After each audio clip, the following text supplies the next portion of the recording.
Le workshop Mer Port-Ville 2013 se déroule à l'Estac, quartier de Marseille connu pour ses chichis, ses joutes et son art de vivre.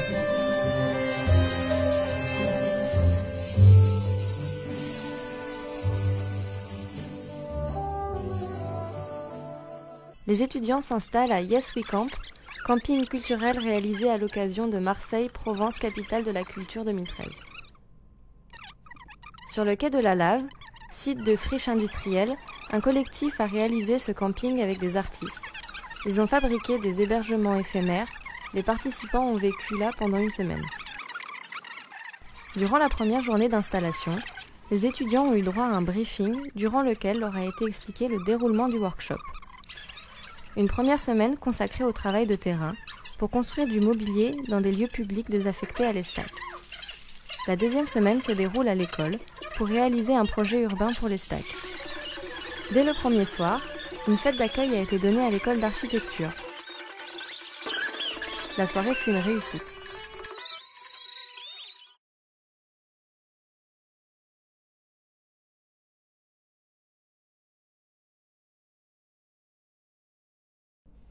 Pour la première semaine, les équipes sont formées d'une dizaine d'étudiants, avec un mélange d'architectes, d'urbanistes et de paysagistes. Chaque équipe a travaillé in situ sur des espaces en transition, en transformation, sous l'encadrement du collectif ETC. Les étudiants ont pu se rencontrer autour du bricolage et du travail du bois en découvrant ensemble leurs compétences communes. Ouais. Ici c'est une famille. Et là, on a des syndicats. On a un monsieur d'ailleurs. Il vient nous voir tous les jours. Okay. Il est content le monsieur? Oui, et ils sont tous contents chez nous. Il est venu habiter ici pour avoir la vue sur la mer. Sur le premier site, l'idée est de créer un belvédère qui domine toute la baie de Marseille, orienté vers le sud, et de réaménager un escalier. On voit les habitants faire commentaire sur commentaire et encourager les jeunes qui travaillent durement. Le travail est pénible, sous une chaleur écrasante et sur des sols pollués. L'escalier désaffecté était à l'origine utilisé par les ouvriers des usines, qui sont aujourd'hui fermés. Il s'est abîmé avec le temps et le chemin d'accès est envahi par la végétation. Les étudiants ont créé des paliers, mis en place des protections et redessiné le cheminement. En fin de semaine, le site 1 a été visité par les habitants avec une explication des étudiants sur les travaux qu'ils ont menés et comment ils ont réalisé ce cheminement et cet escalier. Le nouveau belvédère offre un point de vue splendide sur la ville de Marseille. Le deuxième site se situe en plein cœur de l'Estac. C'est le square Malo, petit square qui prend la forme d'une terrasse utilisée par les jeunes, avec un voisinage très proche. Les arbres ont été coupés petit à petit et l'endroit a perdu de son charme d'antan. L'équipe en place a pour rôle de requalifier ce square sur la base de mobilier en bois, de peinture et de logos. Ce travail doit permettre à la population de pouvoir s'approprier les lieux, avec la mise en place de jeux pour les plus jeunes ou d'espaces ombragés pour les moins jeunes. Les habitants, justement, sont venus donner leur avis, expliquer leur histoire et la façon dont ils sont arrivés à l'Estac. Ils ont parlé de leurs ressentis, du problème de sécurité et de leurs inquiétudes. La voisine juste au-dessus du square était notamment très inquiète quant à la proximité des bancs par rapport à son jardin. Elle craignait que des jeunes puissent entrer chez elle. Le projet a donc été réajusté pour elle. Bonjour, bienvenue sur le chantier. Cédric, enchanté. Bonjour. Bonjour. Alors, vous êtes plutôt travail du bois, travail de l'ombre, plutôt pictogramme, texte sur des bulles. Non? Qu'est-ce qui vous intéresse? Des jeux. Ah ok, on a ça aussi, ouais, j'avais oublié de proposer. Le projet a été mené sur 2 tranches, à l'intérieur desquelles les étudiants ont tenté d'augurer ce que pourrait être l'aménagement d'ensemble. Les jeunes ados du quartier, intéressés par l'activité du chantier, sont venus observer ce qu'il se passait. Ils se sont emparés des outils pour donner un coup de main aux étudiants et ont été d'une aide précieuse dans l'avancement du projet.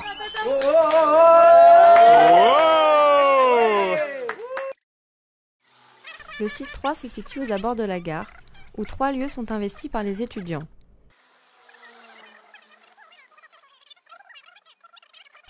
La réflexion a débuté à Yes We Camp, où le concept général est né. apporter des aises et du confort aux gens lorsqu'ils attendent les transports en commun. Les étudiants ont construit, discuté, réfléchi ensemble pour avancer le projet au mieux. Marc Barani a apporté une réflexion sur les usages méditerranéens à prendre en compte dans le travail urbain. Il faut regarder les usages sans forcément vouloir imposer des usages bobos que les médias nous servent.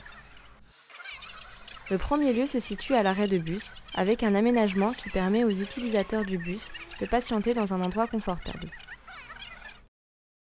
Le deuxième lieu se situe au carrefour routier un peu plus haut, qui forme un petit belvédère permettant d'attendre les personnes qui viennent chercher les utilisateurs à la gare. Il y a eu beaucoup de réflexions quant à l'accessibilité de l'espace public. Les choses ont avancé, les bancs se sont installés sous le regard du public voisin très intéressé. Les étudiants ont même construit un banc en bois pour la maison de quartier, pour les remercier d'avoir stocké leur matériel. Le troisième aménagement prend place à l'entrée de la gare. Un truc comme ça en dur. On va avoir ça comme ça. Quand tu viens, tu peux venir là, tu t'allonges comme ça. Et là, en fait, ce qu'il faut, Vous voyez comment les architectes ils ont des idées fous. c'est faire la continuité. Voilà comment ça commence. Un petit banc en prolongement des marches d'escalier, où peuvent venir s'adosser passagers et promeneurs. Il y a eu d'intenses réflexions sur l'angle à donner au dossier de ce banc. Anaïs, comment ça se fait? Ça fait comme sur une machine à laver. Tu peux voir le principe? Architectes, urbanistes et paysagistes ont travaillé main dans la main pour une belle réussite. Les experts ont beaucoup participé aux discussions à la fin de cette première semaine. Le moment de transition a été une étape charnière. Dans la résidence étudiante, où ont vécu les étudiants durant la deuxième semaine, a eu lieu une journée d'intense réflexion pour faire un point sur cette première semaine et embrayer vers le projet urbain à plus grande échelle. Les étudiants se sont retrouvés en équipe de 3, un architecte, un urbaniste et un paysagiste. Faites gaffe à ne pas vous faire embarquer dans le monde idéal dans lequel on vit aujourd'hui. C'est-à-dire, vous parlez piétons, vous parlez de circulation douce. Quand je vais à l'Estac, moi je vois des kecs en cabriolet avec la bagnole et l'autoradio à fond. Et ils draguent où il y a de la mixité sociale autant que quand on marche en vélo avec des salades bio. Donc ne pensez pas forcément aux thèmes habituels qui pèsent sur toutes les écoles, les circulations douces, les machins, on déroule et tout le pataquès. Regardez comment les gens y vivent. Et peut-être que les voies qui sont déjà là, elles sont déjà un support avec peu d'aménagement pour rendre les choses possibles. Ah, vous les avez vus passer là-bas, comment ça tourne. On est au sud, on n'est pas forcément à Paris avec les couloirs de circulation, ou encore mieux en Europe du Nord. La grande difficulté, au fond, est d'avoir compris des enjeux très locaux, des réalités sur les habitants, et en même temps de devoir remonter toutes ces informations dans une réflexion plus globale. Il leur faut enchaîner un travail qui va de la grande échelle vers la petite, avec les outils les plus classiques du projet urbain. La deuxième semaine s'est déroulée à Lumini, à l'école d'architecture de Marseille. L'équipe encadrante, composée des professeurs, des experts et des animateurs, était très soucieuse sur cette affaire. Très soucieuse du fait que les étudiants avancent sur des solutions dont personne ne connaissait la faisabilité. La méthode de travail était un procédé nouveau et original, une grande carte au 500e sur laquelle on pouvait exprimer des intentions de manière différente. Maquettes, post-it, scotch, cailloux, tous les moyens sont bons pour représenter des idées.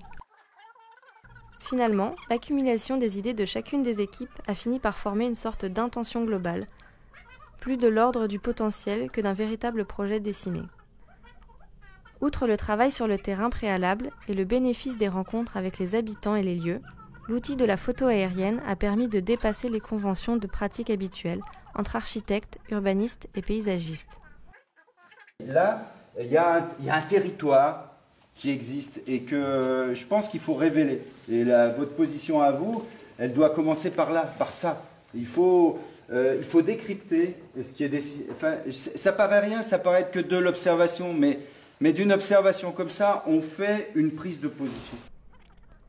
Tout n'a pas toujours été facile. Il a fallu beaucoup de moments, de discussions et de briefings autour de la question de la démarche.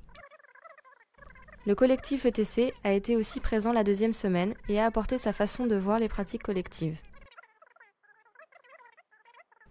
Les étudiants ont fait des retours critiques durant cette 2e semaine, notamment sur le manque de temps et la difficulté à finaliser leur travail. Il y a évidemment aussi eu des bons moments. L'école d'architecture se trouvant à 2 pas des Calanques, les étudiants en ont profité pour piquer une tête. C'est le chemin de la Nerthe. Dans une zone de frange entre un habitant en tomate. Tu peux me faire le chemin de la Nerthe en maillot, s'il te plaît? Et là, une industrie en composition. Jambon fromage. Décomposition. À un moment donné, pour lier les deux, on va mettre plein de maillots. Tu vois, comme du ciment. Oh non!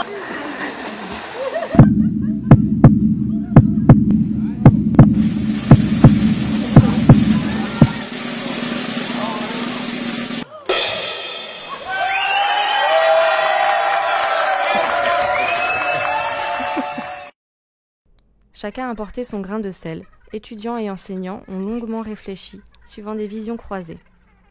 La fatigue s'est bien ressentie en fin de semaine. Le sentiment d'urgence chez les étudiants a été extrêmement présent sur la fin. La nouvelle méthode de travail sur la photo aérienne a été assez perturbante pour eux. Et certains ne voyaient pas comment ils allaient s'en sortir pour terminer les documents graphiques plus classiques. À vrai dire, ce n'était finalement pas si important. Pourquoi ? Parce qu'au fond, c'est l'aventure qui vaut plus que le résultat, et la façon dont les architectes, les urbanistes et les paysagistes ont interagi ensemble sur un site aussi complexe et des questions aussi passionnantes. Le dernier jour, la présentation publique à l'ESTAC a permis aux différentes équipes de présenter leur travail devant un public composé d'habitants, de représentants du CIQ et de personnes invitées. Une centaine de personnes a assisté à cette présentation finale, qui s'est faite beaucoup par des paroles, des gestes et des manipulations d'objets autour de la photo aérienne. Les projets touchaient différents sujets. Plusieurs équipes ont travaillé sur la question du transport, avec des réflexions sur la mise en place d'un tram-train sur les voies de chemin de fer en partie haute de l'ESTAC. Une équipe a même envisagé la mise en place d'un tramway le long de la côte elle-même. D'autres ont travaillé sur la requalification des rues pour faciliter le cheminement des piétons, notamment sur des voies symboliques comme la montée des Sardines. Il y a eu aussi une réflexion sur les cours d'eau qui apportent une profondeur au territoire de l'ESTAC. D'autres enfin ont travaillé sur le devenir des délaissés arrière des anciennes usines dans les collines et les délaissés avant sur le quai de la Lave. Les préoccupations des étudiants ont rencontré celles des habitants. Ces derniers ne veulent pas que les choses évoluent trop rapidement, alors que les étudiants ont apporté des réponses à des demandes d'intensification urbaine sur ce secteur de Marseille, qui, autant sur le plan climatique que géographique, est un endroit privilégié de la ville.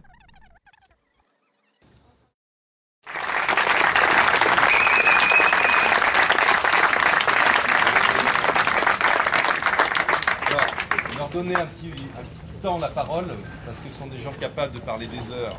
Je les limite. L'intelligence collective, ça ne se perd pas. Ça se déclenche et ça ne se perd pas. Voilà. Nous avions, avec Eric Péven notamment, l'habitude de faire des workshops, mais qui étaient limités généralement à une semaine et qui portaient directement sur un site sans l'avoir apprivoisé au préalable. Et c'est vrai que cette démarche, mais je redis un peu ce que tu as dit, que cette démarche d'avoir s'être confronté au terrain, mais confronté au terrain aussi, je dirais pas uniquement intellectuellement, mais physiquement. C'est-à-dire marcher, monter, parcourir, comprendre le site et le vivre, je dirais, dans sa difficulté aussi. Oui, quand Stéphane m'a demandé de venir participer à ce workshop, ça m'a beaucoup intéressé sur deux niveaux, sur deux questions. C'était la pluridisciplinarité entre les étudiants, c'est-à-dire urbanistes, architectes, paysagistes, hein, et puis la question de comment on invente, comment on fait du projet en partant du haut ou en partant du bas. Le travail qui a été fait est très intéressant, c'est formidable, etc. Et c'est plutôt ce qu'on a tendance à dire. Et pourtant, il faut aussi exercer une fonction critique par rapport à ce qui a été dit, ce qui a été fait. Mais c'est peut-être pas le moment. Donc ça, on le fera ultérieurement. J'ai quand même une première idée critique qui me frappe beaucoup, c'est que l'économie est pratiquement absente de tout ce dont on nous parle. Or, c'est pourtant ça qui crée la ville, l'emploi et les ressources. Donc c'est peut-être pour l'avenir l'idée d'associer des gens qui viennent de milieux, d'écoles de commerce, d'économie, etc. Bon, je vous remercie tous d'avoir participé à ce travail collectif dans le cadre de notre atelier Marseille. dans le maire Port-Ville, l'Estac, un territoire habité,